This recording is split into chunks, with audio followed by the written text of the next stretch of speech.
அதே மாதிரி சிஃபாத்துகள், அல்லாஹ்வுடைய சிஃபாத்துகளை பற்றி நம்பும் பொழுதும் அல்லாஹ் தஆலாவுக்கு என்ன சிஃபத்துகள் சொல்லப்பட்டு இருக்கிறதோ அந்த சிஃபத்துகளுக்கு அவன் தகுதியானவன் என்பதாக நம்ப வேண்டும்.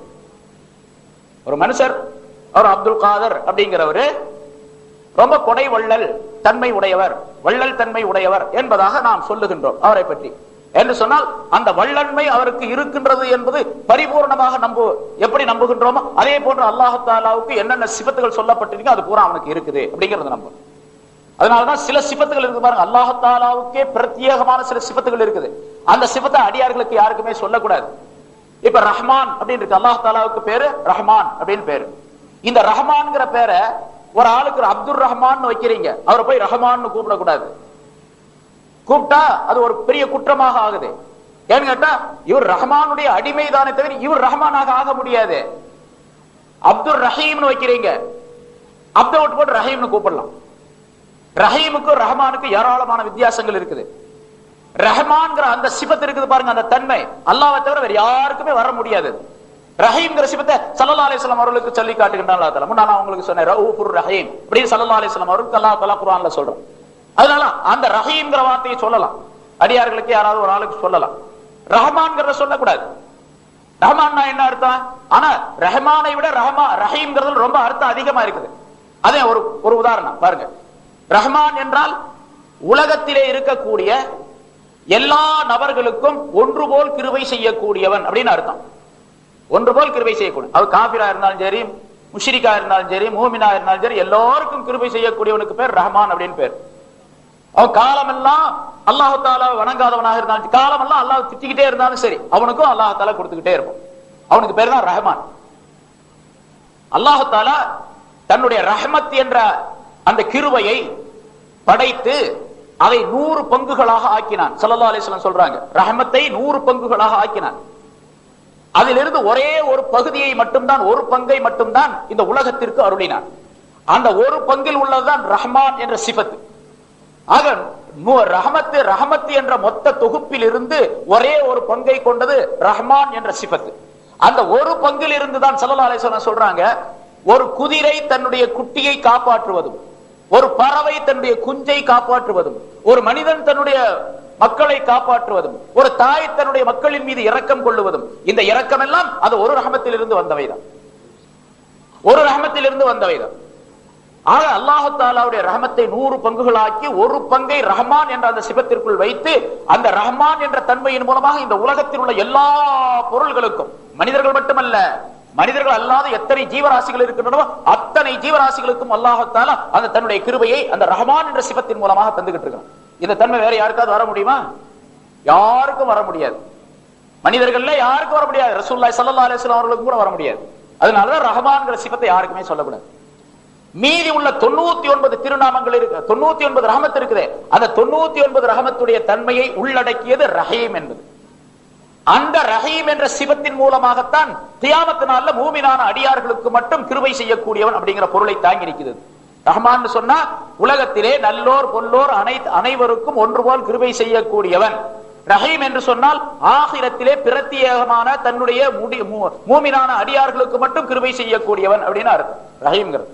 அது தமிழ்ல என்ன பண்றோம், நம்ம இந்த வார்த்தை சும்மா கொஞ்சம் ஈஸியா லேசா இருக்கிறதுக்காக வேண்டி அளவற்ற அருளாளன் நிகழற்ற அன்புடையவன் அப்படின்னு சொல்லிக்கிறோம். அதுக்கு அர்த்தமே அல்ல. அது அளவற்ற அருளாளன்ங்கிறது அர்த்தம் அல்ல ரஹ்மானுக்கு, நிகரற்ற அன்புடையவன்கிற அர்த்தம் அல்ல ரஹீமுக்கு. அந்த அர்த்தமே தவறுன்னு சொல்லலாம். ஜனங்களுக்கு விளங்குறதுக்காக வேண்டி கொஞ்சம் லேசா இருக்கட்டும் அப்படிங்கிறதுக்காக வேண்டி, கொஞ்சம் அழகாக இருக்கட்டும் அப்படிங்கிறதுக்காக வேண்டி முன்னோர்களான ஆலிம்கள் அதை தொகுத்து வச்சிருக்கிறாங்க, அதை அமைச்சு வச்சிருக்கிறாங்க, அளவற்ற அருளாளன் நிகரற்ற அன்புடையவன். ஆனா உண்மையான அர்த்தம் என்ன? இது ஒரு ரஹமத்தை கொண்டது. ரஹீம் என்கிறது 99 ரஹமத்துகளை கொண்டது. அந்த ரஹமத்துகளில் கொண்டுதான் அல்லாஹ் தஆலா ஆகிரத்திலே அடியார்களுக்கு கிருபை செய்யணும். ஒரு ரஹமத்திலேயே நமக்கு இவ்வளவு சாப்பாடு காபி டீ எல்லாம் கிடைச்சா 99 ரஹமத்தை வச்சுக்கிட்டு இருந்தா அந்த ரஹீமின் மூலமாக எவ்வளவு கிடைக்கும் ஆகிரத்துல.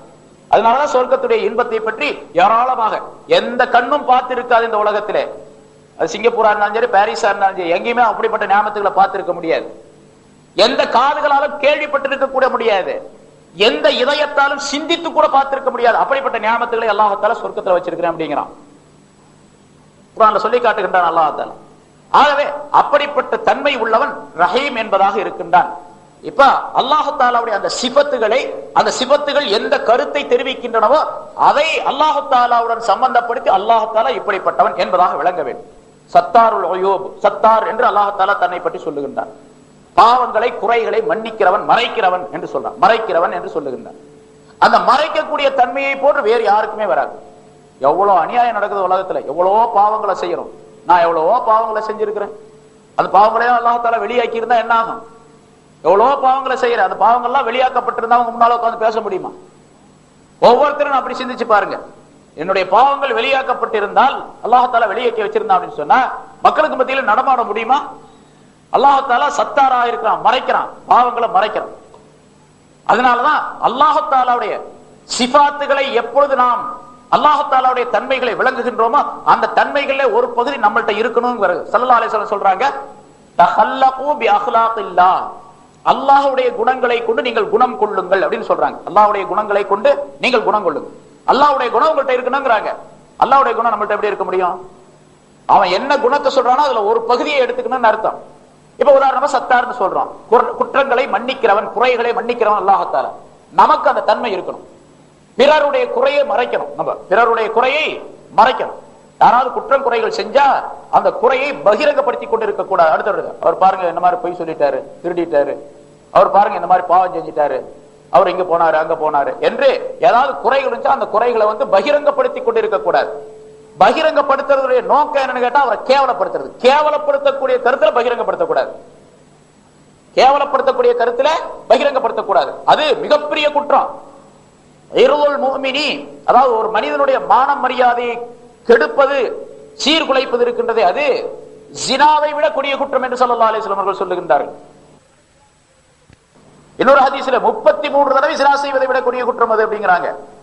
எது? ஒரு மூமினான மனிதனுடைய மானத்தை பங்கப்படுத்துவது, அவனுடைய மானத்தை குலைப்பது, அவனுடைய மரியாதையை கெடுப்பது 33 தடவை ஜினா செய்வதை விட கொடிய குற்றம் என்பதால் அல்லாஹ் தஆலா எவ்வளவு மறைக்கிறான் நம்மள, அது போல நம்மளும் மறைக்கணுமா இல்லையா மற்றவங்களை பற்றி, மற்றவங்களுடைய குற்றம் குறைகள். இது அடுத்தவர்களை கேவலப்படுத்த வேண்டும் என்ற எண்ணத்துல பகிரங்கப்படுத்துவது கூடாது.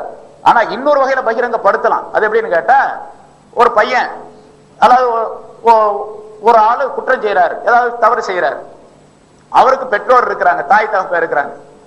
இப்ப அந்த பையன் அந்த குற்றத்தை செய்யாமல் தடுப்பதற்காக வேண்டி, இனிமேல் அந்த குற்றத்தை செய்யாமல் தடுப்பதற்காக வேண்டி அவருடைய தந்தை இடத்திலேயோ தாய் இடத்திலேயோ அல்லது அவனுக்கு வேண்டிய உறவினர்களிடத்திலேயோ யார் சொன்னால் இந்த பையன் கேட்பானோ அவர்களிடத்துல சொல்லி, இந்த மாதிரி அந்த பையன் குற்றம் செஞ்சிட்டு இருக்கிறாங்க, என்னென்ன வேலைகளை செய்யறான், தவறு செய்யறான், அது கொஞ்சம் சொல்லி திருத்துங்க அப்படின்னு சொல்லி அவர்கிட்ட சொல்றது.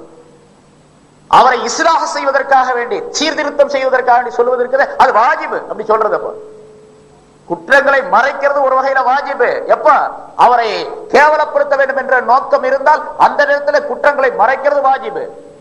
அவரை இஸ்லாஹ் செய்ய வேண்டும் என்ற நோக்கத்திலே அவருடைய குற்றங்களை பகிரங்கப்படுத்துவது, சொல்லி காட்டுவது வாஜிபங்கு. சொல்லி காட்டுவது வாஜிபங்கு.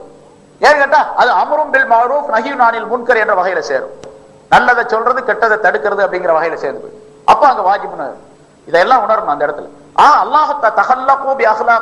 அல்லாஹ்வுடைய குணங்களை கொண்டு குணம் கொள்ளுங்கள் என்று ஸல்லல்லாஹு அலைஹி வஸல்லம் அவர்கள் சொன்னது, அல்லாஹ் தஆலாவுக்கு என்னென்ன சிஃபாத்துகள் இருக்கின்றனவோ அந்த சிஃபாத்துகளில் ஒரு பகுதி நம்ம இடத்துல இருக்கணும் அப்படிங்கிற எண்ணம் வரும். நம்ம இடத்துல இருக்கணும். அல்லாஹ் தஆலா ரஹீமா இருக்கிறான் அப்படின்னு சொன்னா அந்த ரஹமத்துடைய சிஃபத் நம்ம இடத்துல கொஞ்சம் இருக்கணும். அடியார்களின் மீது, உயிரினங்கள் மீது இரக்கம் காட்டக்கூடிய தன்மை இருக்கும். இப்படி என்னென்ன சிஃபத்துகளை நாம் விளங்குகின்றோமோ அந்த சிஃபத்துடைய தன்மை நம்ம இடத்துல இருக்கு. ஆக அல்லாஹ் தஆலாவை பற்றி ஈமான் கொள்ளுதல், அல்லாஹ்வை கொண்டு ஈமான் கொள்ளுதல் அப்படின்னு சொன்னா அல்லாஹ்வை பற்றி இந்த நிலைகளை எல்லாம் நாம் விளங்க வேண்டும். இரண்டாவது ஆமன்து பில்லாஹி வ மலாயிகத்தி, அவனுடைய மலக்குகளை கொண்டு ஈமான் கொள்ளுதல். அவனுடைய மலக்குகளை கொண்டு ஈமான் கொள்ளுதல் என்று நம்பி இருக்கிறோம். மலக்குகளை கொண்டு ஈமான் கொள்ளுதல் எப்படின்னு சொன்னா, மலக்குகள் ஆணும் அல்ல பெண்ணும் அல்ல, சாப்பிட மாட்டார்கள், குடிக்க மாட்டார்கள், அவர்களுக்கு ஊனும் இல்லை உறக்கமும் இல்லை, தூங்க மாட்டாங்க அப்படின்லாம் நம்பணும். அதாவது முன்னால படிச்சிருப்பீங்க. அந்த படிச்சதை இன்னும் கொஞ்சம் புதிதாக அதை நம்முடைய மனசுல சிந்தித்து பார்த்து மறுபடியும் அந்த மலக்குகளை பற்றி உள்ள ஒரு நிர்ணயத்தை நம்முடைய மனதில் கொள்ள வேண்டும். பிறகு மலக்குகள் ஒளியினால் படைக்கப்பட்டவர்கள், நூறானியத்தான தன்மையுடன்.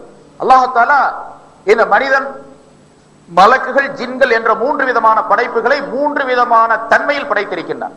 மலக்குகளை எல்லாம் நூர் ஒளியினால் அல்லாஹ் தஆலா படைத்தான். மனிதர்களை மண்ணினால் படைத்தான், ஷைத்தான்களை எல்லாம் ஜின்களை எல்லாம் நெருப்பினால் அல்லாஹ் தஆலா படைத்திருக்கின்றான். மலக்குகள் எப்படிப்பட்டவர்கள்? எல்லா உருவத்திலும் வரக்கூடியவர்கள், எல்லா உருவத்திலும் தோற்றமாக கூடியவர்கள். அவர்களுக்கு அந்த சக்தியை அல்லாஹ் தஆலா கொடுத்து வைத்திருக்கின்றான். இல்லல் கல்ப வல் ஹின்ஸீர யதஷக்கலு பி அஷ்காலின் முக்தலிஃபத்தின் இல்லல் கல்ப வல் ஹின்ஸீர. நாய், பன்றி, இந்த ரெண்டு உருவத்தை தவிர மற்ற எல்லா உருவத்திலும் வருவார்கள் மலக்குகள். ஜின்கள் இருக்கின்றார்களே, ஷைத்தான்கள் என்று சொல்லப்படக்கூடியவர்கள், அவர்களும் எல்லா உருவத்திலும் வருவார்கள். நாய், பன்றி எல்லா உருவம் உட்பட. நாயாவும் வருவாங்க, பன்றியாவும் வருவாங்க. இந்த ரெண்டு உருவமாக மலக்குகள் வர முடியாது, வர மாட்டாங்க. மற்ற எல்லா உருவமும். இந்த நம்பிக்கையும் இருக்கணும் மலக்குகளை பற்றி. ஜின்களை பற்றி இந்த நம்பிக்கை இருக்கணும். மலக்குகளை நம்பும் பொழுது அந்த மலக்குகள் இப்படிப்பட்ட தன்மை உடையவர்கள் என்று நம்ப வேண்டும். சரி, அவங்க எவ்வளவு பேர் இருக்கிறாங்க அப்படின்னு கேட்டா அல்லாஹ் தஆலா குர்ஆன்ல சொல்லி காட்டுகின்றான், லா வலா யஅலமு ஜுனூத ரப்பிக இல்லாஹு. உம்முடைய ரப்புடைய படைகளை அவனை தவிர வேறு எவரும் அறிய முடியாது என்று அல்லாஹ் சொல்லுகின்றான். மலக்குகள் எவ்வளவு பேர் இருக்காங்கன்னு சொல்ல முடியாது, கணக்கே யாருக்கும் தெரியாது என்று அல்லாஹ் தஆலா சொல்லி காட்டுகின்றான். அவ்வளவு மலக்குகள் இருக்கிறாங்க.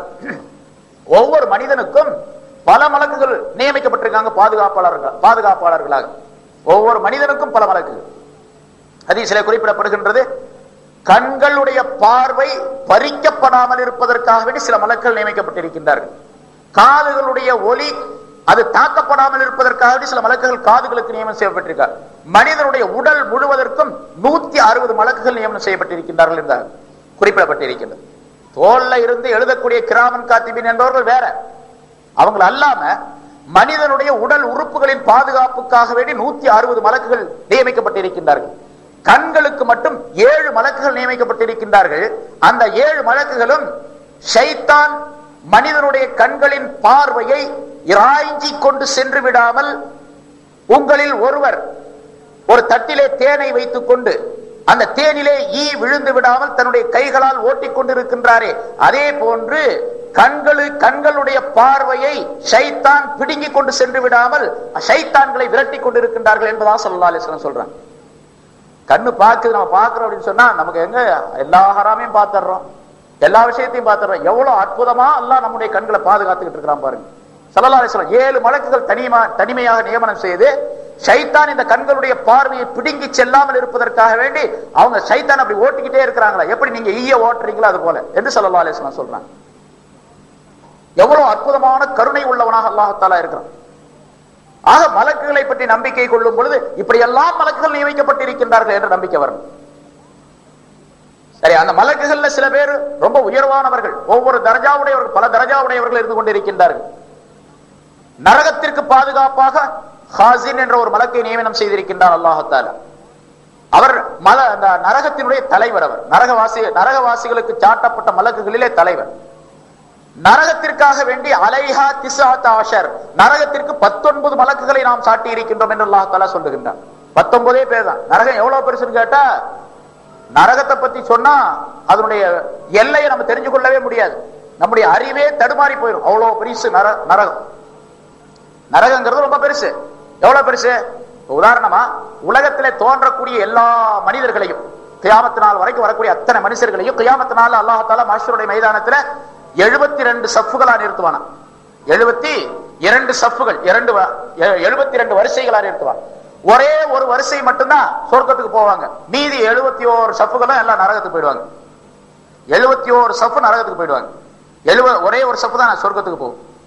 சரி, அந்த நரகத்தில போகக்கூடிய அந்த 71 சஃப்புகள் மலக்கு எத்தனை கோடி பேர் இருப்பாங்க? சரி, அந்த நரகத்துக்கு போகக்கூடிய மனிதர்கள், ஒரு மனிதனுடைய உடல் இங்க இருக்கக்கூடிய மாதிரி ஒரு 6 அடி உயரத்துல ஒரு 34 இன்ச்சு சுற்றளவுல அப்படி இருக்காது. நரகத்திலே போடப்படக்கூடிய மனிதர்களுடைய உடலுடைய பருமன் எவ்வளவு பெருசு இருக்குன்னு கேட்டா ஸல்லல்லாஹு அலைஹி வஸல்லம் அந்த டோட்டலை சொல்லி காட்டல.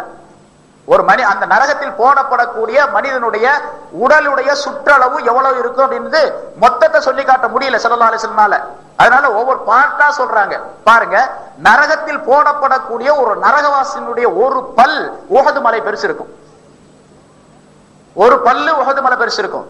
அப்ப வாய்க்குள்ள 32 உஹது மலை இருக்குது அவனுக்கு, நரகவாசிக்கு. அப்படின்னா உடல் எவ்வளவு பெருசு இருக்கும்?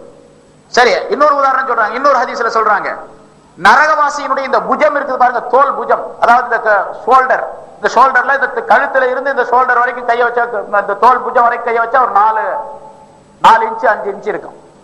இதை ஸல்லல்லாஹு அலைஹி வஸல்லம் சொல்லி காட்டுகின்றாங்க. 4 நாட்கள் நடக்கக்கூடிய தூரம் இருக்கும் அந்த ஷோல்டருடைய அகலம். அந்த நரகவாசிக்கு அவருடைய தோல் இருக்குது பாருங்க, ஸ்கின், இந்த மேல உள்ள தோல், இது எவ்வளவு உரிச்சு எடுத்தா ரொம்ப லேசா இருக்கும். வெங்காய செருகு மாதிரி இருக்கும் மனிதனுடைய தோல். ஆட்டுத்தோல் மாட்டுத்தோல் மாதிரி இருக்காது, ரொம்ப லேசா இருக்கும். சமயத்துல அடிபட்டுட்டா தோல் உறிஞ்சு வந்துருது பாருங்க, அப்ப பார்த்தா தெரியும் எவ்வளவு வெள்ளிசா இருக்கும் அப்படின்னு சொல்லிட்டு. இந்த தோலுடைய பருமன் 4 முழம் இருக்கும் என்பதாக ஸல்லல்லாஹு அலைஹி வஸல்லம் சொல்றாங்க. 4 முழம் அதனுடைய பருமன் இருக்கும். வெங்காய செருகு மாதிரி இருக்கிற தோல் 4 முழம் இருக்கும். அப்படின்னா ஒரு நரகவாசியினுடைய உடலுடைய பருமன் எவ்வளவு பெருசு இருக்கும் பாத்துங்க.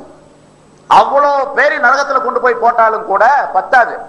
அல்லாஹ் தஆலா எல்லாத்தையும் போட்ட பிறகு, நரகத்துல எல்லாத்தையும் போட்ட பிறகு குர்ஆன்ல அல்லாஹ் தஆலா சூரத்துல் காஃப்ல சொல்லி காட்டுறான்.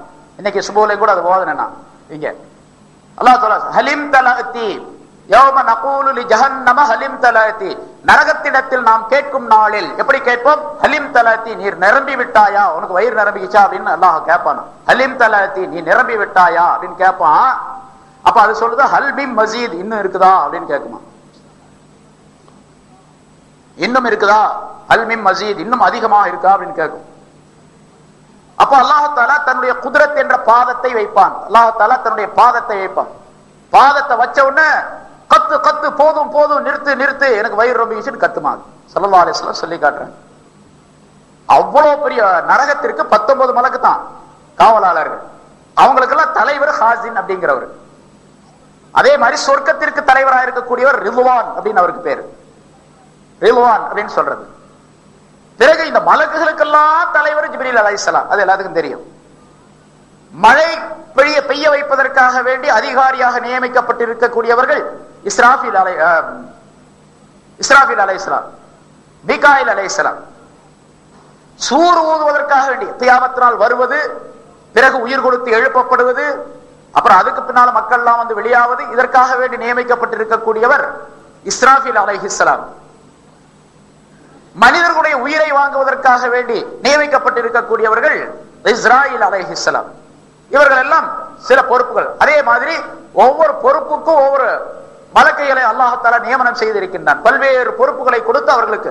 அல்லாஹ் தஆலாக்கு ஆற்றல் இல்லை அப்படின்னு அர்த்தம் அல்ல. இப்ப பாருங்க, ஒரு விளக்கத்தை நம்ம தெரிஞ்சுக்கணும். அல்லாஹ் தஆலா இந்த மலக்குகள் எல்லாம் இல்லாம செயல்பட முடியாதா? முடியும். பிறகு மனிதர்களுக்கு கற்றுக் கொடுப்பதற்காக வேண்டி அல்லாஹ் தஆலா இதெல்லாம் செஞ்சு வச்சிருக்கிறான். மலக்குகளை படைச்சு அவருக்கு தலைவரை நியமிச்சு ஒவ்வொருத்தருக்கும் ஒரு இலாக்காவை கொடுத்து அந்த இலாக்காவுடைய பொறுப்புகள் பூரா நீங்க பாத்துக்கணும் அப்படின்னு சொல்லி அல்லாஹ் தஆலா செஞ்சு வச்சிருக்கிறான். அதே போலதான் ரசூலுல்லாஹி ஸல்லல்லாஹு அலைஹி வஸல்லம் சில ஹதீஸ்களை சொன்னாங்க அப்படின்னு சொன்னா, மனிதர்களுக்கு தேவையான எல்லா விஷயங்களையும் சொல்லி காட்டினாங்க அப்படின்னு சொன்னா, அந்த ஹதீஸ்ல மட்டும் வச்சுக்கிட்டு மனுஷன் வாழ்க்கையை நடத்த முடியாது, எல்லாம் தெரிஞ்சுக்க முடியாது. ஸல்லல்லாஹு அலைஹி வஸல்லம் அவர்களை பின்பற்றிய சஹாபாக்களை பார்க்கணும். சஹாபாக்கள் எப்படி நடக்கிறாங்களோ அது மாதிரி நடக்கணும். சஹாபாக்களை பார்த்தவங்க தாபியீன்கள் அவங்க எப்படி நடந்தாங்களோ, தாபியீன்கள்ல இமாம்கள் வந்தாங்க, இமாம்கள் எப்படி சொல்லி காட்டினாங்களோ அப்படி நடக்கணும். இப்ப ஸல்லல்லாஹு அலைஹி வஸல்லம் அவருடைய ஹதீஸை வைத்து மட்டும் மனிதன் தெரிந்து கொள்ள முடியாது அப்படிங்கிறதுக்கு இதுவும் ஒரு உதாரணம். அல்லாஹ் தஆலா மலக்குகளை ஏராளமாக படைத்து இப்படி நியமனம் செய்து வைத்திருக்கின்றான். அவர்களுக்கு பல பொறுப்புகளை கொடுத்து, இதையும் மலக்குகளை கொண்டு நான் ஈமான் கொண்டேன் என்பதிலே நாம் நம்ப வேண்டும். மூன்றாவதாக ஆமன்து பில்லாஹி வ மலாயிகத்திஹி வ குதுபிஹி, அவனுடைய வேதங்களை நம்புவது. வேதங்களை கொண்டு நான் ஈமான் கொண்டேன் அப்படின்னு சொல்றோம். வேதங்களை பற்றி முன்னால உங்களுக்கு சொல்றேன். 4 வேதம், பிரதானமான வேதங்கள் 4. 100 சுஹஃபுகள் அல்லது 110 சுஹஃபுகள் என்பதாக. சுஹஃப் என்று சொன்னால் ஒரு ஏடு, ஒரு பேப்பர். ஒரு பேப்பருக்கு பேர் ஒரு சுஹஃப்னு சொல்றது. அந்த மாதிரி 110 சுஹஃபுகளை அல்லாஹ் தஆலா இறக்கி வச்சான். ஆதம் அலைஹிஸ்ஸலாத்துக்கு சிலதை கொடுத்தான், நபி இப்ராஹிம் அலைஹிஸ்ஸலாத்துக்கு கொடுத்தான், மூசா அலைஹிஸ்ஸலாத்துக்கு தௌராத் வர்றதுக்கு முன்னால ஒரு சில சுஹஃபுகளை கொடுத்தான், ஈசா அலைஹிஸ்ஸலாத்து தாவூத் அலைஹிஸ்ஸலாத்துக்கு கொடுத்தான். இப்படி பல நபிமார்களுக்கு அல்லாஹ் தஆலா சுஹஃபுகள் 110 சுஹஃபுகள் வரைக்கும் கொடுக்கப்பட்டிருக்கின்றன என்பதாக சொல்லப்பட்டிருக்கின்றது. ஆக அல்லாஹ் தஆலா இவையெல்லாம் தன்னுடைய கலாம், தன்னுடைய திருவசனம் என்ற முறையில இறக்கி வச்சிருக்கிறான். அல்லாஹ் தஆலாவுடைய திரு, இப்ப குர்ஆன் எடுத்துங்க. குர்ஆன்ங்கிறது அல்லாஹ் தஆலாவுடைய கலாமுல்லாஹ், அல்லாஹ்வுடைய கலாம். அது இந்த அல்லாஹ்வுடைய கலாம் இருக்கின்றது, அது எப்படி அல்லாஹ் தஆலா படைக்கப்படாதவனாக இருக்கின்றானோ அதே போன்று அவருடைய கலாமும் படைக்கப்படாதது என்று நம்ப வேண்டும், ஈமான் கொள்றது. இது புதிதாக படைக்கப்பட்டதல்ல, புதிதாக படைக்கப்படாதது பூர்வீகமானது. அல்லாஹ் எப்படி கதீமாக இருக்கின்றானோ அதே போன்று இந்த வேதமும் கதீமானது. வேதம் என்று சொன்னால் இந்த தாள்ல இப்ப எழுதி இருக்கிற பாருங்க, இதல்ல. உதாரணமா ஒரு தாள்ல நெருப்பு அப்படின்னு எழுதுறான்னு வச்சுங்க, அது நெருப்பா? தாள்ல எழுதனா நெருப்பு? தாள்ல எழுதுனது நெருப்பு அல்ல. நெருப்பு என்பதை காட்டக்கூடிய வாசகம், வார்த்தை. நெருப்பு என்பதை காட்டக்கூடிய ஒரு வார்த்தை தாளில் எழுதப்பட்ட நெருப்பு. அதே போன்று அலிஃப் லாம் மீம் ஸாலிகல் கிதாபு லா ரைப ஃபீஹி என்று தாள்ல எழுதப்பட்டிருக்குது. இது அந்த கலாமுல்லாவை காட்டக்கூடியது, அறிவிக்கக்கூடியது. இது அல்ல கலாமுல்லா. அதனால இதுக்கு மரியாதை தரக்கூடியது இல்ல, அர்த்தம் அல்ல. இதுதான் கலாமுல்லாவை அறிவிக்கக்கூடியதாக இருக்கின்ற காரணத்தினால் இதற்கு கலாமுல்லாவுக்கு என்ன மரியாதையோ அதே மரியாதை இதற்கு தர வேண்டும். கலாமுல்லா என்பது வேறு, அல்லாஹ் தஆலாவுடைய திருவசனம் என்பது வேறு. அதை அறிவிக்கக்கூடியதாக இந்த தாளில் எழுதப்பட்டிருக்கின்றது. தாள் புதுசா படைக்கப்பட்டதுதான், அந்த மைய புதுசா படைக்கப்பட்டதுதான், எழுதின ஆளு புதுசா படைக்கப்பட்ட ஆள் தான், அது எழுத்தும் புதுசா படைக்கப்பட்டதுதான். ஆனால் இந்த கலாமுல்லா எதை அறிவிக்கின்றதோ அந்த கலாமுல்லா. இந்த குர்ஆன் எதை அறிவிக்கின்றதோ, இந்த தாளிலே உள்ள எழுத்து எதை அறிவிக்கின்றதோ அது. இந்த நெருப்பு என்ற தாளிலே எழுதப்பட்ட அந்த நெருப்பு என்ற வார்த்தை எந்த பொருளை அறிவிக்கின்றதோ அந்த பொருள் கதீம் என்று சொல்லப்படுவது போன்று அந்த கலாமுல்லா கதீமானது. இமாம் மாலிக் ரஹ்மத்துல்லாஹி அலைஹி அவர்கள் கலாமுல்லா மஹ்லூகா அல்லது கைரு மஹ்லூகா, படைக்கப்பட்டதா படைக்கப்படாததா அப்படிங்கிற பிரச்சனை வந்துதானே அவங்களுக்கு கசையடி கொடுக்கப்பட்டது. மன்சூருடைய காலத்தில், அப்பாசியா ஹலீஃபாவுடைய முதல் ஹலீஃபாவுடைய காலத்துல படைக்கப்பட்டது அப்படின்னு சொல்ல சொன்னாங்க. இல்ல இல்ல, படைக்கப்பட்டது அல்ல, கைரு மஹ்லூக். மற்றும் சில ஆலிம்கள்லாம் அந்த காலத்துல அரசருடைய அந்த கடுமையான தண்டனைக்கு பயந்துகிட்டு படைக்கப்பட்டதுதான் அப்படின்னு சொன்னாங்க. மாலிக் இமாம் ரஹ்மத்துல்லாஹி அலைஹி அவர்கள் அதுல அசையவே கிடையாது. அல்லாஹ் தஆலா எப்படி படைக்கப்படாதவனாக இருக்கின்றானோ, கதீமாக இருக்கின்றானோ, அதே போன்று அவருடைய கலாமும் கதீமானதுதான். கலாம கதீம் இல்ல, ஹாலிக் படைக்கப்பட்டது மஹ்லூக் அப்படின்னு சொன்னா அல்லாஹ் தஆலா மஹ்லூக்கா போயிடுவான். அதனால மஹ்லூக் அல்ல, அது கைர மஹ்லூக், படைக்கப்படாதது என்பதாக சொல்லி அதன் காரணமாக அவர்கள் சாட்டையடி கொடுக்கப்பட்டு அதிலேயே அவர்கள் இறந்தார்கள் என்பதாக சரித்திரம் காணுகின்றோம். எவ்வளவு பெரிய கொடுமையான நிகழ்ச்சிகள் நடந்திருக்கின்றன இதற்காக வேண்டி. ஆக நம் அல்லாஹ்வுடைய கலாமை பற்றி நம்பும் பொழுது எல்லா கலாமையும், குர்ஆன் மட்டுமல்ல, முன்னால் உள்ள தௌராத், இன்ஜீல், ஜபூர், குர்ஆன் ஆகிய 4 வேதங்களும் 110 ஷுஅபுகளும் அல்லாஹ் தஆலாவுடைய கலாம் கதீமானவை, பூர்வீகமானவையே தவிர படைக்கப்பட்டவை அல்ல என்று கிதாபுகளை பற்றி, வேதங்களை பற்றி நம்பிக்கை கொள்ள வேண்டும். 4வதாக வபீர் ருசுலி, 10:15 முடிச்சிடுறேன், நாளைக்கு லீவு தானே. உட்கார்ந்துருப்பாங்களா?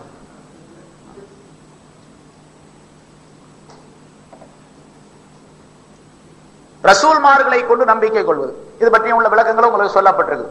நேற்று கூட முந்தைய பயான்ல சொன்ன ரசூல்மார்கள், நபிமார்கள் 1,00,000 பேரு, அதுல 313 முர்சலான் நபிமார்கள், உலுல் ஆஸ்ம் என்று சொல்லப்படக்கூடியவர்கள், அதிலே உயர்ந்தவர்கள் ரசூலுல்லாஹி ஸல்லல்லாஹு அலைஹி வஸல்லம் அவர்கள், அதிலிருந்து தனித்தன்மை வாய்ந்தவர்கள் என்றெல்லாம் சொன்னார். ரசூல்மார்களை பற்றி முன்னால் எப்படி சொல்லப்பட்டதோ அந்தபடி ஈமான் கொள்ள வேண்டும். வபில் யௌமில் ஆகிர் ஆமன்து பில்லாஹி வ மலாயிகத்திஹி வ குதுபிஹி வ ருசுலிஹி. 5வது வல் யௌமில் ஆகிரி, மறுமை நாளை கொண்டு ஈமான் கொள்ளுதல். மறுமை நாளை கொண்டு ஈமான் கொள்ளுதல் என்பதற்குள்ளே பல விஷயங்கள் இருக்கின்றன. கியாமத் நாளை கொண்டு ஈமான், மறுமை நாள்னா கியாமத் நாள். இந்த கியாமத் நாளை கொண்டு ஈமான் கொள்ளுதல் இருக்குது பாருங்க, அந்த இஅ்திகாத், அந்த நம்பிக்கை, இந்த நம்பிக்கை ஒரு புரட்சிகரமான நம்பிக்கை. புரட்சிகரமான நம்பிக்கை. எப்படி புரட்சிகரமான நம்பிக்கைன்னு கேட்டா, இந்த நம்பிக்கையின் அடிப்படையில் தான் ஒரு மனிதன் நல்லவற்றை செய்ய முடியும், தீமைகளை விட்டு விலகி கொள்ள முடியும். நான் பொய் பேசக்கூடாது அப்படின்னு சொன்னா, பொய் பேசாம இருக்கணும் அப்படின்னு சொன்னா, பொய் பேசினால் இன்ன தண்டனை கிடைக்கும். எங்க கிடைக்கும்? ஆகிரத்துல கிடைக்கும். இந்த உலகத்தை பத்தி கவலை இல்லை. உலகத்துல தண்டனை கிடைச்சா கொஞ்சம் கிடைக்கும், அப்புறம் மறுபடியும் மாறி போயிடும். ஒரு 10 நாள் சிறை போடுவாங்க, அல்லது ஏதாச்சும் ஒரு திருடுனா சிறையில போடுவாங்க, அப்புறம் விட்டுருவாங்க. இந்த உலகத்தை பற்றி பிரச்சனை இல்லை. ஆகிரத்திலே எனக்கு தண்டனை கிடைக்கும், அந்த தண்டனை நிரந்தரமான தண்டனையா இருக்கும், பயங்கரமான தண்டனையா இருக்கும் என்பதை பயப்படுவதற்காக தான் நான் பொய் பேசுறது இல்லை, திருடுறது இல்லை, விபச்சாரம் செய்யறது இல்லை, கள் குடிக்கிறது இல்லை, பொய் பேசுறது இல்லை, ஏமாற்றுறது இல்லை. எல்லா வகையான தீமைகளை விட்டு நான் தடுத்துக் கொள்வதற்கு, என்னை தடுத்துக் கொள்வதற்கு இந்த ஆகிரத்தை பற்றி நம்பிக்கை கொள்வது அசலா இருக்குது. அந்த நம்பிக்கை இல்லை அப்படின்னு சொன்னா என்ன வேணாலும் செய்யலாம். ஆகிரத்தை பற்றி நம்பிக்கை இல்லை ஒரு ஆளுக்கு, என்ன வேணாலும் செய்யலாம். முஸ்லிம் அல்லாதவர்கள் ஆகிரத்தை பற்றி நம்பிக்கை இல்லை, அதனால என்ன செஞ்சாலும் அவங்களுக்கு பிரச்சனையே கிடையாது. ஆகிரத்தை பற்றி நம்பாததன் காரணமாக இந்த உலகத்தோடு இந்த வாழ்க்கை முடிஞ்சிருது. அதனாலதான் எரிச்சு போடுறான், சாம்பலா போயிடுறோம், இனிமேல் எந்த நிகழ்ச்சியும் நடைபெறாது அப்படின்னு நம்பிக்கிட்டு இருக்கிறான். நான் எப்படி நம்பிக்கிட்டு இருக்கிறோம்? நம்ம எப்படி நம்பிக்கிட்டு இருக்கிறோம்? எப்படி இறந்தாலும் சரி, எப்படி சாம்பலாக ஆக்கப்பட்டாலும் சரி, அல்லாஹ் தஆலா நம்மை எழுப்புவான், கேள்வி கணக்கு கேட்பான். நாம் இந்த உலகத்திலே செய்த நன்மை தீமைகள் அனைத்திற்கும் அல்லாஹ் தஆலா இடத்தில் ஜவாப் சொல்லி ஆகணும் அப்படின்னு நம்பி இருக்கிறோம். அந்த நம்பிக்கையின் அடிப்படையில் இருப்பதனாலதான் நமக்கு அல்லாஹ் இந்த உலகத்துல நன்மைகளை செய்யணும், தீமைகளை விட்டு தவிர்த்து கொள்ளணும் அப்படிங்கிற எண்ணம். ஆக ஆகிரத்தை பற்றி நம்புவது இருக்கின்றதே, அது ஒரு புரட்சிகரமான ஒரு நம்பிக்கை. அந்த நம்பிக்கையின் அடிப்படையில் தான் ஒரு மூமின் பக்குவமான மூமினாக ஆக முடியும். ஒரு மனிதர் ஆகிரத்தை பற்றி, அதாவது எப்படி இருந்தாலும் எப்படி இறந்தாலும் அல்லாஹ் தஆலா எழுப்புவான் என்பதற்கு ஒரு உதாரணம், அல்லாஹ்வை எப்படி பயப்பட வேண்டும் என்பதற்கு ஒரு உதாரணம் ஸல்லல்லாஹு அலைஹி வஸல்லம் அவர்கள் சொல்லுகின்றார்கள். முற்காலத்தில், உங்களுக்கு முன்னால் இருந்த ஒரு காலத்தில் ஒரு மனிதன் இருந்தான். நபி அவர்கள் சொல்றாங்க, அந்த ஆள் ஒரு நன்மையும் கூட செய்யலையா வாழ்க்கையில. மௌத்தா போறதுக்கு சீக்கு வந்துருச்சு, வியாதி வந்துருச்சு, மௌத்தா போற வியாதியில கிடக்கிறாரு. ஒரு நன்மையும் கூட இது வரைக்கும் செஞ்சதே இல்லையா அவர். அப்படி ஒரு ஆள் இருந்திருக்கான். தன்னுடைய மக்கள் எல்லாம் கூப்பிட்டு, நான் உங்களுக்கு எப்படிப்பட்ட தகப்பனா இருந்தேன் அப்படின்னு சொல்லி கேட்டாரு. ரொம்ப நல்ல தகப்பனாக நீங்க இருந்தீங்க, எங்களுக்கு வேண்டியதெல்லாம் செஞ்சீங்க அப்படின்னு சொல்லிட்டு மக்கள்லாம் அந்த தகப்பனை புகழ்ந்தாங்க. சரி, நான் என்னுடைய வாழ்க்கையில ஒரு நன்மை கூட செஞ்சதில்லை, அதனால நான் இப்ப மௌத்தா போக போறேன், எனக்கு பயமா இருக்குது, மௌத்தா போயிட்டா என்ன நடக்கும் அப்படின்ட்டு. அதனால நீங்க என்ன, நான் மௌத்தான பிறகு நெருப்பில் இட்டு கொளுத்தி சாம்பலாக்கி, எரிச்சு சாம்பலாக்கி, அந்த சாம்பலை கொஞ்சம் கடல்லையும் கொஞ்சம் தரையிலையும் தூவி விட்டுருங்க அப்படின்னு சொல்லி சொன்னான். அதே மாதிரி அந்த மக்கள் அவன் இறந்த பின்னால சாம்பலாக எரிச்சு சாம்பலாக்கி கடல்ல கொஞ்சம் கரையில கொஞ்சம் தூவி விட்டாங்க. தூவி விட்ட பிறகு அல்லாஹ் தஆலா கடலுக்கு தரைக்கு உத்தரவிட்டான், அந்த சாம்பல் எந்த இடத்துல எல்லாம் ஒன்னா சேருங்க அப்படின்னு சொல்லிட்டு. எல்லாம் ஒன்னா சேர்ந்துச்சு. எழுந்திரு அப்படின்னு சொன்னா அந்த மனுஷன் எந்திரிச்சு நின்றான். அல்லாஹ் தஆலா சொன்னா எந்திரிச்சு நின்றான். நீ ஏன் இப்படி செஞ்ச அப்படின்னு சொல்லி கேட்டானா. ஸல்லல்லாஹு அலைஹி வஸல்லம் சொல்றாங்க, ஹதீஸ்ல வருது, நீ ஏன் இப்படி செஞ்ச அப்படின்னு சொல்லி கேட்டான். அப்ப அந்த மனுஷன், யா அல்லாஹ் உன்னை பயந்ததுனால அப்படின்னு. என்ன பயந்தையா? ஆமா எல்லாம், கடைசி நேரத்தில் நான் ஒரு நன்மையும் கூட செய்யல, நீ என்ன பல விதமான துன்பங்கள் தண்டனை கொடுப்பீ அப்படின்னு நினைச்சுக்கிட்டு நான் இந்த மாதிரி செஞ்சேன். அதான் அவனுடைய எண்ணம் கேட்ட, சாம்பல் ஆயிட்டா எழுப்ப மாட்டான் அப்படின்னு சொல்லிட்டு அவனுடைய எண்ணம். ஆனா பயம், அல்லாஹ்வுடைய பயம். நிச்சயமா உண்மையாகவே என்ன பயந்தையா? ஆமா, உன்னை பயந்ததுனாலதான் நான் இப்படி செஞ்சேன் அப்படின்னு சொல்லி அந்த மனுஷன் சொன்னான். மலக்குகள்கிட்ட சொன்னானா, இந்த மனிதன் என்ன கடைசி நேரத்திலேயாவது என்ன பயந்திருக்காங்க, என்ன சொர்க்கத்துக்கு அனுப்பிடுங்க அப்படின்னு சொல்லாத சொன்னான். எவ்வளவு சொர்க்கத்துக்கு அனுப்பிடுங்க. இப்ப எப்படி இருந்தாலும் அல்லாஹ், அதனால கடைசி நேரத்துல பயந்துகிட்டு சொர்க்கத்து போயிடலாம் எல்லாம் நினைச்சிடாதீங்க. அவனுக்கு விதிவிலக்கு அல்லாஹ் தஆலா யாராவது ஒரு ஆளு கொடுக்கக்கூடிய கிஃப்ட் அது. எத்தனையோ பாவங்கள் செய்யக்கூடியவங்க இருக்கிறாங்க, கடைசி நேரத்துல ஈமான் கொண்டதுனால எத்தனையோ நன்மைகள் அடைஞ்சவங்க இருக்கிறாங்க பல பேர். அது அல்லாஹ் தஆலாவுடைய தனிப்பட்ட கருணை. அதை ஆதாரமா வச்சுக்கிட்டு நம்ம அப்படி செஞ்சுக்கலாம் அப்படின்னு மட்டும் நினைக்காதீங்க. அல்லாஹ் தஆலா எப்படி இருந்தாலும் எழுப்புவான் அப்படிங்கிற நம்பிக்கை நம்ம இடத்துல இருக்கணும். கியாமத்தினாலே ஆகிரத்தை பற்றி உள்ள நம்பிக்கை.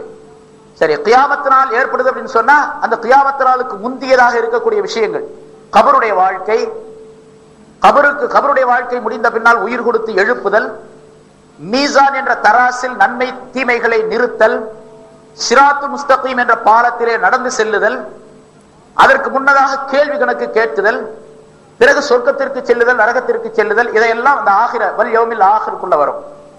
மறுமையை கொண்டு ஈமான் கொள்ளுதல் என்பதற்குள்ள இதெல்லாம் வரும். கபர்ல இருக்கக்கூடிய வேதனையை நம்பணும். கபர்ல நிச்சயமாக நல்லவர்களுக்கு நன்மை உண்டு, தீயவர்களுக்கு தீமை உண்டு. கபர்ல என்னென்ன நடக்குது அப்படிங்கிறது யாருமே இதுவரைக்கும் கபருடைய வாழ்க்கையில கபர்ல என்ன நடக்குது அப்படின்னு சொல்லி யாருமே கண்டது கிடையாது. யாராவது ஒரு சிலருக்கு கனவின் மூலமாக காட்டப்பட்டிருக்குது. சில ஞானவான்கள் சில நேரடியாக சொல்றாங்க, ஏதாவது ரொம்ப அரிதான ஒரு விஷயம் அது. ஆனால் ரசூலுல்லாஹி ஸல்லல்லாஹு அலைஹி வஸல்லம் கபர்ல என்ன நடக்குது அப்படிங்கறத தெளிவா சொல்லி இருக்கிறாங்க. எல்லா விஷயங்களையும் சொல்லி காட்டிருக்காங்க. ஒரு கபர் பக்கம் போனாங்க, இந்த கபர்ல இருக்கக்கூடிய அடங்கி இருக்கக்கூடிய ஒரு மனிதன் யூதன், அவன் வேதனை செய்யப்படுகின்றான் என்று ஸல்லல்லாஹு அலைஹி வஸல்லம் சொல்றாங்க. இவன் யூதன் வேதனை செய்யப்படுகின்றான் என்று சொல்றாங்க. அதே மாதிரி ஒரு 2 கபர் இருக்கிற இடத்துக்கு போனாங்க.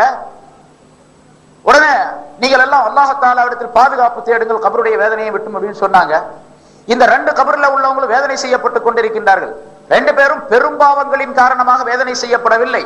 மாறாக ஒரு மனிதன் சிறுநீர் கழித்து துப்புரவு செய்யாததின் காரணமாகவும் மற்றொரு மனிதன் கோள் சொல்லி திரிந்ததின் காரணமாகவும் வேதனை செய்யப்படுகின்றார்கள் என்பதாக சொல்லிவிட்டு ஒரு பச்சை பேரிச்ச மட்டையை கொண்டு வர சொல்லி 2ஆக பிளந்து அதை 2 கபர்ல நட்டு வச்சாங்க. இதை ஏன் நட்டு வைக்கிறீங்க அப்படின்னு சொல்லி கேட்ட பொழுது, இது காயாமல் இருக்கும் காலம் எல்லாம் அவர்களுக்கு வேதனை குறைக்கப்படலாம் அப்படின்னு ஸல்லல்லாஹு அலைஹி வஸல்லம் சொன்னாங்க. காயாமல் இருக்கும் காலம் எல்லாம் அப்படின்னு சொன்னா அது பச்சையா இருக்கிற காலம் எல்லாம் அது தஸ்பீஹ் செஞ்சிட்டு இருக்குதுன்னு அர்த்தம். எல்லா பொருளும் தஸ்பீஹ் செய்யுது. ஆனா ஒரு பொருள் மரம் என்று சொன்னா அது மரம் காயாம இருக்கணும். காயாம பச்சையா இருக்கிற காலம் எல்லாம் அது தஸ்பீஹ் செய்யுது. நான் துணி போட்டிருக்கிறேன் அப்படின்னு சொன்னா துணி சுத்தமாக இருக்கும் காலம் எல்லாம் தஸ்பீஹ் செய்யுது. இந்த கர்ச்சீப் சுத்தமா இருக்க காலம் எல்லாம் தஸ்பீஹ் செஞ்சுட்டு இருக்கு. நமக்கு தெரியாது. வலாக்கில் லா தஷ்ஊரூன், உங்களுக்கு தெரியாதுன்னு அல்லாஹ் தஆலா சொல்றோம். உங்களுக்கு தெரியாது, நீங்க உணர்ந்து கொள்ள முடியாது. எதுக்கும் உயிர் இருக்கு, தஸ்பீஹ் செய்யுது. அதுக்குள்ள உயிர் இருக்குது, அதுக்குள்ள தஸ்பீஹ் செய்யுது. துணி சுத்தமாக, அதனாலதான் பீஷாப் இருந்தா சுத்தம் செஞ்சீங்க, அந்த துணியை நஜீஸாக ஆக்காதீங்க. நஜீஸானா தஸ்பீஹ் நின்று போயிடும். தண்ணீர் ஓடிக்கொண்டிருக்கும் காலம் எல்லாம் தஸ்பீஹ் செய்யுது. தண்ணீர் கிடையாக கிடந்துருச்சு அப்படின்னு சொன்னா தஸ்பீஹை நிறுத்திடலாம். ஓடக்கூடிய தண்ணீர், சுத்தமாக இருக்கக்கூடிய ஆடை, பசுமையாக இருக்கக்கூடிய மரம் செடி கொடிகள், இவையெல்லாம் தஸ்பீஹ் செய்கின்றன. ஸல்லல்லாஹு அலைஹி வஸல்லம் சொல்றாங்க, அது காயாமல் இருக்கும் காலம் எல்லாம் அந்த மனிதர்களுக்கு, அந்த இரண்டு பேருக்கும் வேதனை குறைக்கப்படலாம் அப்படின்னு சொன்னா ஆதரவு வைக்கிறாங்க. குறைக்கப்படும் கட்டாயமா சொல்லல, ஸல்லல்லாஹு அலைஹி வஸல்லம் சொல்லல. ஏன்னு இவங்க ஆர்டர் போடுற மாதிரி ஆகி போயிடும். அப்படி கிடையாது. அல்லாஹ் தஆலாவுடைய விருப்பம், ஆனா குறைக்கப்படும் அப்படிங்கிற நம்பிக்கையை ஸல்லல்லாஹு அலைஹி வஸல்லம் அவர்கள் தெரிவிக்கிறாங்க. அது எப்ப இந்த ரெண்டு மட்டையும் தஸ்பீஹ் செய்து கொண்டு இருக்கும் கபருக்கு மேல உட்கார்ந்து, அதனால அந்த தஸ்பீஹின் காரணமாக அவர்களுக்கு வேதனை குறைக்கப்படும் என்பதையும் ஸல்லல்லாஹு அலைஹி வஸல்லம் சொல்றாங்க. இப்ப கபருக்குள்ள என்ன நடக்குது அப்படிங்கிற சொல்றாங்க. இன்னும் எத்தனையோ விஷயங்கள் சொல்றாங்க. கபர்ல மலக்குகள் கேள்விகளை கேட்கறது, முன்னால உங்களுக்கு சொன்ன 3 கேள்விதான். கபர்ல கேட்கறது 3 கேள்வி. கேள்விக்கு பதிலும் நமக்கு ரிசல்ட்டும் வந்துருச்சு, சொல்லி கொடுத்துட்டாங்க, நோட்ஸும் கிடைச்சி போச்சு. அந்த நோட்ஸை வச்சு நம்ம பார்த்துக்கிட்டு இந்த உலகத்துல அமல் செய்வதன் மூலமாக அந்த பதிலை தயார் பண்ணிக்கணும். அமல் இல்லைன்னு சொன்னா அங்க பதில் வராது. அமல் மூலமாகத்தான் அந்த பதில் வருவாங்க. ஆக கபர்ல என்னென்ன நடக்குது, என்னென்ன நிகழ்கின்றன என்பது பற்றி உள்ள விஷயங்களை எல்லாம் ஸல்லல்லாஹு அலைஹி வஸல்லம் சொல்லி தந்திருக்கிறாங்க. அதையும் நம்பணும். அதே போன்று கபருக்கு பின்னால், கபருடைய வாழ்க்கைக்கு பின்னால, அதாவது இது ஆலமுல் ஷஹாதா, நம்முடைய கண்களால் காணக்கூடிய உலகம் இது. பிறகு ஆலமுல் மலக்கூத்து, நாம் எந்த உலகத்திற்கு இறுதியாக போய் சேர்கின்றோமோ அது ஆலமுல் மலக்கூத்து. இந்த ரெண்டுக்கும் இடைப்பட்ட இந்த கபருடைய வாழ்க்கை இருக்குது பாருங்க, அது ஆலமுல் பர்ஸஹ் அப்படின்னு சொல்லப்படும். ஆலமுல் பர்ஸஹ், இடைப்பட்ட உலகம். கபர்ல ஒரு மூமினான மனிதனுக்கு ஸல்லல்லாஹு அலைஹி வஸல்லம் சொல்றாங்க, அவர் கேள்விக்கு பதிலெல்லாம் சொல்லிட்டா அல்லாஹ் தஆலா அந்த கபரை அவனுடைய கண்ணுடைய பார்வை எட்டும் தூரத்துக்கு விசாலமாக்கி தருகின்றான். இவருடைய பார்வை எவ்வளவு தூரம் போகுதோ அவ்வளவு தூரத்துக்கு அந்த கபர் விசாலமாக்கப்படும். அது எப்படி இருக்கும் அப்படின்னு கேள்வி எல்லாம் கேட்க வேண்டியதில்லை. ஸல்லல்லாஹு அலைஹி வஸல்லம் சொல்லி இருக்கிறாங்க. கண்டிப்பாக அது நம்பித்தான் ஆகணும். நம்மள வேற வழியே கிடையாது. அதற்குள்ள ஆதாரங்கள் நமக்கு தெளிவா இருக்கு. ஆக ஆலமுல் பர்ஸஹ் என்ற உலகத்திலே என்னென்ன நடக்குதோ அதையெல்லாம் நம்பணும். ஆகிரத்துடைய நம்பிக்கை என்பதிலே. பிறகு கியாமத்தினால அல்லாஹ் தஆலா உயிர் கொடுத்து எழுப்புதல். அந்த எழுப்புதலை எப்படி எப்படி எழுப்புறான் அப்படின்னு ஸல்லல்லாஹு அலைஹி வஸல்லம் சொல்லி காட்டுறாங்க. முதல் ஸல்லல்லாஹு அலைஹி வஸல்லம் அவர்கள் எழுந்திருப்பார்கள். அதற்கு பிறகு மற்ற மூமினான மனிதர்கள் எழுந்திருப்பார்கள். அவர்கள் எல்லாம் எப்படி இருப்பார்கள், ஈசல்களை போன்று அங்கே பறந்து இருப்பார்கள் என்பதெல்லாம் அல்லாஹ் தஆலா குர்ஆன்ல சொல்லி காட்டுறான். அந்த நிகழ்ச்சிகளை எல்லாம் அப்படியே நம்பணும். கியாமத் நாளை பற்றி நம்பும் பொழுது. சரி, மஹ்ஷருடைய மைதானம், அந்த மைதானம் எப்படி இருக்குன்னா கடுமையான வேதனை உடையதாக இருக்கும். அந்த இடத்துல கடுமையான வெப்பம் உடையதாக இருக்கும். அந்த வெப்பம், அங்க இருக்கக்கூடிய வியர்வை, அங்க இருக்கக்கூடிய பலவிதமான துன்பங்கள், அதெல்லாம் சேர்ந்து குஃபார்களுக்கு கடுமையான வேதனை ஏற்படக்கூடிய நேரத்தில் அந்த மஹ்ஷருடைய மைதானத்தில் கடுமையான துன்பம் ஏற்படும். அந்த துன்பம் ஏற்படக்கூடிய நேரத்துல மலக்குகள்கிட்ட சொல்லுவாங்களா, அவங்க சில மலக்குகள்கிட்ட, எங்களை நரகத்துக்காவது அனுப்புங்களை இந்த வேதனையை விட்டு அப்படின்னு சொல்லுவாங்க. அவ்வளவு வேதனையா இருக்குமா அந்த இடத்துல. இது குஃபார்களுக்கு நடைபெறக்கூடிய விஷயம். காபிர்களுக்கு அவ்வளவு வேதனையும் அங்க உண்டு.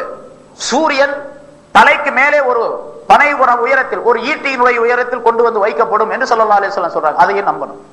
அதெல்லாம் எப்படி முடியும்? எல்லாம் மனுஷன்லாம் கரிஞ்சு போயிடுவானே. இங்க இருக்க 9.5 கோடி மைலுக்கு 9 கோடியே 30 லட்சம் மைலுக்கு அப்பால் இருக்கக்கூடிய நேரத்திலே இங்க வேகுது. ஒரு தலைக்கு மேல ஒரு ஈட்டியுடைய உயரம், பனைமரம் உயரத்துல கொண்டு வந்து வச்சா எப்படி இருப்பான் மனுஷன்? எல்லாம் கரிஞ்சு போயிடணுமே அப்படின்னு கேட்காதீங்க. கரிய மாட்டாங்க. கரியாத நிலையை அல்லாஹ் தஆலா உண்டாக்கி வச்சிருக்கிறான். நரகத்துல போடுறான். நரகத்துல கடுமையான நெருப்பு இருக்குது. சூரியனை விட கடுமையான உஷ்ணம் உள்ளது அந்த நரக நெருப்பு. அந்த நரக நெருப்பிலே மனுஷன் சாகிறது இல்லையே. நரக நெருப்பை பற்றி ஸல்லல்லாஹு அலைஹி வஸல்லம் சொல்றாங்க, ஆரம்பத்தில் நரகத்தை அல்லாஹ் தஆலா படைத்து நெருப்பை உண்டாக்கி 1000 ஆண்டுகள் ஊதுமாறு அல்லாஹ் தஆலா கட்டளையிட்டான். பல மலக்குகள் அதை ஊதி ஊதி ஊதி, எப்படி நெருப்பை ஊதி அதை தீ கங்காக்கிறமோ அதை போல நெருப்பை ஊதுனாங்க. ஊதின நேரத்தில் அது சிகப்பு கலராக, சிகப்பு நிறமாக ஆனது. 1000 வருஷம் ஊதுனாங்க பல மலக்குகள், சிகப்பு நிறமாக ஆனது. இன்னொரு 1000 வருஷம் ஊதுங்கள் என்பதாக அல்லாஹ் கட்டளையிட்டார். இன்னொரு 1000 வருஷம் ஊதப்பட்டது. அது வெண்மை நிறமாக ஆனது. வெள்ளை நிறமா போச்சா? இன்னொரு 1000 வருஷம் ஊதுங்கள் என்று கட்டளையிட்டார். அப்புறம் ஒரு 1000 ஆண்டுகள் ஊதப்பட்டது. பிறகு அந்த நெருப்பு கருப்பு நிறமாக ஆகிவிட்டது.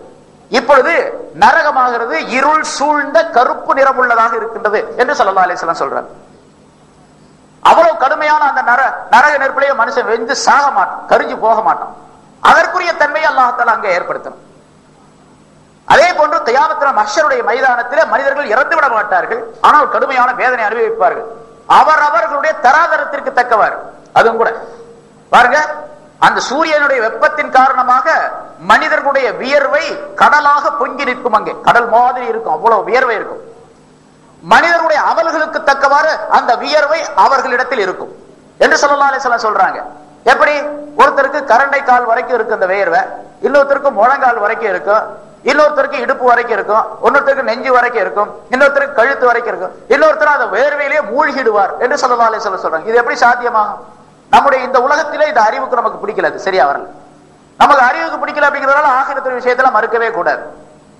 இந்த இடத்துல இந்த பள்ளியிலேன்னு வச்சுங்க, தண்ணி பூந்துருது, தண்ணி நிறைய இருக்குது ஒரு இடத்துல, தண்ணியில ஏற்றத்தாழ்வு என்பது கிடையாது, தண்ணி எல்லாம் ஒரே சமமா தான் இருக்கு. ஆனா அங்க தியாகத்தினால அந்த இடத்துல அந்த வியர்வை எல்லாம் சமமா இருக்காது. ஒவ்வொருத்தரும் அவருடைய அமலுக்கு தக்கவாறு குறைவாகவும் கூடுதலாகவும் இருக்கும் என்று ஸல்லல்லாஹு அலைஹி வஸல்லம் சொல்லக்கூடிய அந்த விஷயம் நம்முடைய அறிவுக்கு இப்ப எட்டல. அதே பார்த்தா அடிக்கடி சொல்லப்பட்டிருக்கின்றது, நீங்க தெரிஞ்ச விஷயம் தான். உலகத்துடைய விஷயம் இஸ்லாத்துல உலகத்துடைய காரியங்கள் இருக்கின்றன பாருங்க. உலகத்துடைய காரியங்கள் அனைத்தும் அறிவுபூர்வமானவை, அறிவு ஒத்துக்கொள்ளக்கூடிய எந்த விஞ்ஞானியும் மறுக்க முடியாது. அப்படிப்பட்ட விஷயங்களை தான் அல்லாஹ் தஆலா இந்த உலகத்துல கொடுத்திருக்கிறான் இஸ்லாம் என்ற அடிப்படையில, இஸ்லாம் என்ற பெயர்ல. எந்த காரியத்தை எடுத்துக்கிட்டாலும் சரி அறிவுக்கு ஒத்ததான். ஜகாத்து, தொழுகை, அவர் மனிதனுக்கு சுன்னத்து செய்யறது, நிக்காஹ் செய்யறது, குழந்தைகளை பெற்றெடுக்கிறது, அதிகமான குழந்தையை பெற்றெடுக்கிறது, இப்படி எல்லாம் ஸல்லல்லாஹு அலைஹி வஸல்லம் சொன்னாங்க. எல்லாம் அறிவுபூர்வமான விஷயம். உலக சம்பந்தப்பட்ட எந்த விஷயமாக இருந்தாலும் சரி, அத்தனை விஷயங்களும் மனிதனுடைய அறிவுக்கு பிடித்தமானவை, அறிவு ஒத்துக்கொள்ளக்கூடியவையாக அல்லாஹ் தஆலா அமைச்சு வச்சிருக்கான். மனுஷனுடைய உயிர் போயிருச்சு, அதுக்கு பின்னால உள்ள விஷயம் பூரா மனிதனுடைய அறிவுக்கு அப்பாற்பட்டவை. மனிதனுடைய அறிவு ஏற்றுக்கொள்ளவே ஏற்றுக்கொள்ளாது. இந்த உலகத்துல முன்னால சொன்ன கபர் விசாலமாக்கப்படுதுன்னா நம்முடைய அறிவுக்கு ஒத்துக்கலையாது. மீசான்கிற தராசுல நன்மை தீமை நிறுக்கப்படும் சொன்னா, நன்மை தீமை அப்படிங்கிறதுடைய மெஷர்மெண்ட் என்ன, அளவு என்ன? அது என்ன படியில் அளக்கிறதா, அல்லது கிலோவாக நிறுக்கிறதா, அல்லது மீட்டர் கணக்கில் அளக்கிறதா? நன்மைனா ஒரு தாள்ல எழுதுறதா, அல்லது தோல்ல எழுதுறதா, அல்லது இரும்புல எழுதுறதா, ஏதாவது பட்டயத்தில் எழுதுறதா? எப்படி நன்மைனா என்ன? அது நமக்கு புலப்படுது. ஆக நன்மையை நிறுக்கப்படும், தீமை நிறுக்கப்படும். நன்மை ஒரு தட்டிலையும் தீமை ஒரு தட்டிலையும் வச்சு நிற்பான் அல்லாஹ் தஆலா. எது மெஜாரிட்டியா இருக்கோ அது படி தீர்ப்பு. நன்மை அதிகமா இருந்துச்சுன்னா சொர்க்கத்துக்கு, தீமை அதிகமா இருந்துச்சுன்னு சொன்னா நரகத்திற்கு. அதாவது அல்லாஹ் தஆலாவுடைய கணிப்பில் அந்த மீசான் என்ற தராசில் நிற்கிறது படிக்கு பாஸ் மார்க் எவ்வளவுன்னு கேட்டா 51, 51 மார்க் வாங்கினா தான். நன்மை 51% இருக்குது, தீமை 49% இருக்குது அப்படின்னு சொன்னா அவர் சொர்க்கவாதி. நாம் செய்யக்கூடிய நன்மை தீமையுடைய டோட்டல் மொத்தத்துல 51% நன்மை, 41% தீமை இருக்குன்னு சொன்னா சொர்க்கத்துக்கு போயிடுவார். 49 நன்மை 51 தீமை இருந்துச்சு அப்படின்னு சொன்னா அவர் அல்லாஹ் தஆலாவுடைய நாட்டை பிடிக்க அவர் கிடைக்கிறது வேற விஷயம். உலகத்தில் உள்ள தீர்ப்பு, ஷரியத்தினுடைய தீர்ப்பு படிக்க அவர் நரகத்துக்கு போகணும். அல்லாஹ் தஆலா கருணை செஞ்சு விட்டுட்டான்னு சொன்னா எப்படி அந்த மனுஷர் சாம்பலா போனவர் அல்லாஹ் தஆலா நரகத்துக்கு அனுப்புறானா அது போல. ஆக மீசான் என்ற அந்த தராசில் நிறுக்கப்படுகின்றதை நம்ப வேண்டும் நாம். அதே போன்று கேள்வி கணக்கு அல்லாஹ் தஆலா கேட்கிறான். அத்தனை கோடி மக்களுக்கும் எப்படி கேள்வி கணக்கு கேட்டு அல்லாஹ் தஆலா முடிப்பா? எவ்வளவு நாள் ஆகும் அப்படின்லாம் கிடையாது. ذَلِكَ عَلَى اللَّهِ يَسِيرٌ, அது அல்லாஹ்வுக்கு ரொம்ப லேசுங்கிறான். அல்லாஹ் தஆலா ரொம்ப லேசு கணக்கு கேட்கறதுன்னா. அதுக்கெல்லாம் ஒரு கால நேரம்லாம் அளவு நேரம்லாம் ஆகாது. ரொம்ப சீக்கிரத்துல அத்தனை பேருக்கு கேள்வி கணக்கு கேட்டு முடிச்சிடும். எப்படி கேட்பான் அப்படிங்கிறது அங்க போனா தான் தெரியும். பார்க்கலாம், அப்ப போய் போனா தான் தெரியும். இங்க உட்கார்ந்துட்டா சொல்ல முடியாது நம்மளால. அல்லாஹ் ரொம்ப லேசுங்கிறான், ரொம்ப சீக்கிரம் பார்த்துருவேன் அப்படிங்கிறான். இப்ப கம்ப்யூட்டர்லாம் கண்டுபிடிச்சு போட்டாங்க. அந்த சூப்பர் கம்ப்யூட்டர்ல எவ்வளவு கணக்கு எவ்வளவு சீக்கிரம், இதெல்லாம் வந்து ஒரு 50 வருஷத்துக்கு முன்னால மண்டையில ஏறிச்சா? யாருக்காவது சொன்னா நம்புவாங்களா? அப்ப 50 வருஷத்துக்கு முன்னால ஒரு 1000 பேர் சேர்ந்து 1000 நாள் போடக்கூடிய கணக்க ஒரு 2 வினாடியில போட்டுருது ஒரு மிஷின் அப்படின்னு சொன்னா அதை நம்பக்கூடிய ஆள் எடுத்திருப்பாங்களா? அந்த கால பைத்தியகாரன் அப்படிம்பாங்க. இப்ப அந்த கம்ப்யூட்டர் மூளையை தந்த அல்லாஹ் தஆலா எவ்வளவு பெரிய கம்ப்யூட்டரா இருக்கும். அல்லாஹ் தஆலா கேள்வி கணக்கிறது ரொம்ப சீக்கிரமா கேட்பான் என்று குர்ஆன்ல அல்லாஹ் தஆலா சொல்லி காட்டுகின்றான். இதையும் நம்பணும். அதே மாதிரி சிராத்துல் முஸ்தகீம் என்ற பாலம் மஹ்ஷர் மைதானம் இப்படி இருக்கு. இடது பக்கத்துல இருக்குன்னு வச்சுங்க, மஹ்ஷர் மைதானம். வலது பக்கத்துல சொர்க்கம் இருக்குது. இந்த ரெண்டுக்கு நடுவுல நரகம் இருக்குது. நரகங்கிறது ஒரு பெரிய பள்ளம். இந்த பக்கம் ஒரு மைதானம், அந்த பக்கம் ஒரு மைதானம், அப்படி வச்சுக்கோம். உதாரணத்துக்காக சொல்றேன். இந்த பக்கம் இருக்கிறது மஹ்ஷர் மைதானம், வலது பக்கம் இருக்கிறது சொர்க்கம், சொர்க்கத்தினுடைய அந்த சோலைகள் அதெல்லாம். இப்ப இந்த சொர்க்க சோலைக்கு போறது அப்படின்னா, சொர்க்கத்துக்கு போறதுன்னு சொன்னா நரகத்தை கடந்துதான் போகணும். நரகத்தை கடக்காம சொர்க்கத்துக்கு போக முடியாது. அப்படி நரகத்தை கடக்கிறதுக்காக வேண்டி ஒரு பாலம் போடுறான் அல்லாஹ் தஆலா. அந்த பாலம் தான் சிராத்துல் முஸ்தகீம் அப்படிங்கிறது. அது எப்படி இருக்கும்? அஹத்து மினஸ் ஸைஃப், வாளை விட ரொம்ப கூர்மையானதா இருக்கும். வாளை விட ரொம்ப கூர்மையானதா இருக்கும். ஊசியை விட ரொம்ப, வாளை விட ரொம்ப தேஸ், அதாவது கூர்மையானதா இருக்கும். ஊசியை விட இன்னும் மெல்லியதாக இருக்கும் என்பதாக சொல்லப்பட்டிருக்கு. அவ்வளவு மெல்லிய அந்த பாலத்தில் நடக்கணும். இது எப்படி நடக்க முடியும் அப்படிங்கிறது அறிவுக்கு இப்ப நமக்கு ஒத்து வராது. ஆனா அல்லாஹ் தஆலா அது மீது நடக்க வைக்கிறோம். எல்லா மனிதர்களும் அது கடந்துதான் செல்லும். வயிம்மின்கும் இல்லா வாரிதுஹா, அந்த நரகத்திற்கு வராமல் உங்களில் எவருமே செல்ல முடியாது என்று அல்லாஹ் தஆலா குர்ஆன்ல சொல்றான். வயிம்மின்கும், உங்களில் எவரும் கிடையாது, இல்லா வாரிதுஹா, அந்த நரகத்திற்கு வந்தே தவிர. நரகத்துக்கு வராம யாரும் போக முடியாது. நபியா இருந்தாலும் சரி, வலியா இருந்தாலும் சரி, யாரா இருந்தாலும் சரி, அதாவது நரகத்தை கடந்து தான் போகணும். அப்துல் காதர் ஜீலானி ரஹ்மத்துல்லாஹி அலைஹி அவங்க சொல்றாங்க, மூமினான மனிதர்கள் அந்த பாலத்தில் ஏறி அந்த நரகத்தை கடந்து போகும்போது நரகம் சத்தம் போடுமா, மூமினே உன்னுடைய ஒளி, உன்னுடைய நூறானியத்தை, என்னுடைய நாரானியத்தை, என்னுடைய நெருப்புத்தன்மை அணைக்க பார்க்குது, சீக்கிரம் ஓடிடு அப்படின்னு சொல்லுமா என்று அப்துல் காதர் ஜீலானி ரஹ்மத்துல்லாஹி அலைஹி அவர்கள் சொல்லி காட்டுறாங்க. ஆனா நூறானியத்துக்கு தான் சக்தி அதிகம், ஈமானுடைய நூறானியத்திற்கு தான் சக்தி அதிகம். அந்த நார், இந்த நூரை கண்டவுடனே நார் அணைய பார்க்கும். அதனாலதான் இப்ராஹிம் அலைஹிஸ்ஸலாத்தை அந்த நெருப்புல போட்ட உடனே இப்ராஹிம் அலைஹிஸ்ஸலாத்துடைய நூறு அந்த நாரை அணைக்க பார்க்கும். அல்லாஹ் தஆலா உத்தரவிட்டான், உத்தரவின் படிக்கத்தான். ஆனா இந்த நூறு அதிகமாக இருந்ததன் காரணமாக அந்த நார் வேலை செய்ய முடியல, அந்த நெருப்பு வேலை செய்ய முடியல. ஆக இதையெல்லாம் நம்பணும். சிராத்துல் முஸ்தகீம் என்று ஒரு பாலம் போடப்படும், அந்த பாலத்தை கடந்துதான் போகணும் அப்படிங்கறத நம்பணும். பிறகு அதே மாதிரி சொர்க்கம் நரகம் ரெண்டு படைக்கப்பட்டு இருக்குது, அது ரெடி. உஇத்தத் லில் முத்தகீன், நரகத்தை சொர்க்கத்தை பற்றி அல்லாஹ் சொல்லும் பொழுது உஇத்தத் லில் முத்தகீன், முத்தகீன்களுக்காக வேண்டி அது தயார் செய்து வைக்கப்பட்டு விட்டது என்று சொல்றான். அதே மாதிரி நரகத்தை பற்றி சொல்லும் பொழுது உஇத்தத் லில் காஃபிரீன், காபிர்களுக்காக வேண்டி தயார் செய்து வைக்கப்பட்டு விட்டது அப்படின்னு சொல்றான் அல்லாஹ் தஆலா. நரகம் சொர்க்கங்கள்லாம் ரெடியா இருக்குது, அதுக்கு அழிவு என்பது கிடையாது. முன்னால் உங்களுக்கு சொன்ன சில பொருள்கள் படைக்கப்படுவது, பிறப்பு என்பது மட்டும் உண்டு, இறப்பு என்பது கிடையாது. சில பொருள்களுக்கு ரூஹ் இருக்குது, பிறப்பு உண்டு, இறப்பு கிடையாது. சொர்க்கம் நரகம் பிறப்பு உண்டு, இறப்பு கிடையாது. அப்படி சில பொருள்களை அல்லாஹ் தஆலா வச்சிருக்கு. ஆக சொர்க்கத்தை பற்றி நரகத்தை பற்றி உள்ள நம்பிக்கையும் கொள்ள வேண்டும். அது யௌமுல் ஆகிர், ஆமன்து பில்லாஹி மலாயிகத்திஹி குதுபிஹி வல் யௌமில் ஆகிர் என்பதிலே இதுவெல்லாம் கட்டப்பட்டது. வபில் கத்ரி, கலா கதிரை கொண்டும் அல்லாஹ் தஆலாவுடைய ஏற்பாடு, விதி நிர்ணயம் என்பதா, விதி என்பதாக சொல்லுகின்றோமே, அந்த கலா கதிர் என்பதை கொண்டும் நான் நம்பிக்கை கொண்டேன். நம்பிக்கை கொள்ளுதல் ஈமானுடைய அடிப்படையிலே உள்ளது. ஆக கல்வை சேர்ந்த விஷயங்கள் 30 என்பதாக சொன்னோம். அந்த 30ல இப்ப 5 தான் வந்திருக்குது. ஆமன்து பில்லாஹி மலாயிகத்திஹி குதுபிஹி வர்சுலிஹி வல் யௌமில் ஆகிர் வல் கத்ரி கைரிஹி வ ஷர்ரிஹி மினல்லாஹி தஆலா என்பதாக உள்ள விஷயத்தை இன்ஷா அல்லாஹ் நாளைக்கு பார்ப்போம். 10:30 மணி ஆயிடுச்சு, ரொம்ப பேர் தூங்குற மாதிரி தெரியுதுனால இன்ஷா அல்லாஹ் அதை முடிச்சுக்கோ. இந்த வல்லாசிரி சூறாவை ஆரம்பிச்சு இந்த 3 நாள் அதை சொல்லலாம்னு நினைச்சா முடியாது போல தெரியுது. அதனால கொஞ்சம் சுருக்கமாவே சொல்லுவோம். நாளையில இருந்து இவ்வளவு விளக்கமா சொன்னா 3 நாள்ல முடியாது, 30 நாள் வேணும் அதுக்கு. அதனால இன்ஷா அல்லாஹ் இந்த ஈமான் என்பதை பற்றி சொல்லணும் அப்படிங்கிற ஒரு நினைப்பு வந்துச்சு. ஏன்னு கேட்டா ஷரியத்தை பத்தி சொல்லுங்க, ஷரியத்துங்கிறது இதுதான். இந்த நம்பிக்கையெல்லாம் வந்துச்சுன்னா ஷரியத்து நமக்கு தெளிவாக ஆயிடும். ஷரியத்துனா என்ன அப்படிங்கிறது தெரிஞ்சு போயிடும். அதனால மற்ற அந்த குழப்பம் செய்யக்கூடியவர்கள் என்ன சொல்றாங்களோ அந்த நம்பிக்கையெல்லாம் விடுத்து ஈமான் என்பதனுடைய அசல் நோக்கத்தை, அசல் தன்மையை நாம் விளங்க வேண்டும் என்பதற்காக இந்த விஷயங்கள் உங்களுக்கு சொல்லப்படுகின்றன. இன்ஷா அல்லாஹ் மீதி உள்ள விஷயங்களை அடுத்து வரக்கூடிய இந்த 2 நாட்களிலே நாம் காண்போம். அல்லாஹ் தஆலா கேட்டவற்றிலிருந்து பயன்பெற்று அமல் செய்யக்கூடிய தௌஃபீகை நம் அனைவருக்கும் அல்லாஹ் தஆலா தந்தருள்வானாக என்று கேட்டு முடிக்கிறேன். வாஹிரு தஅவானா அல்ஹம்துலில்லாஹி ரப்பில் ஆலமீன். This audio was downloaded from TamilIslamicMedia.com.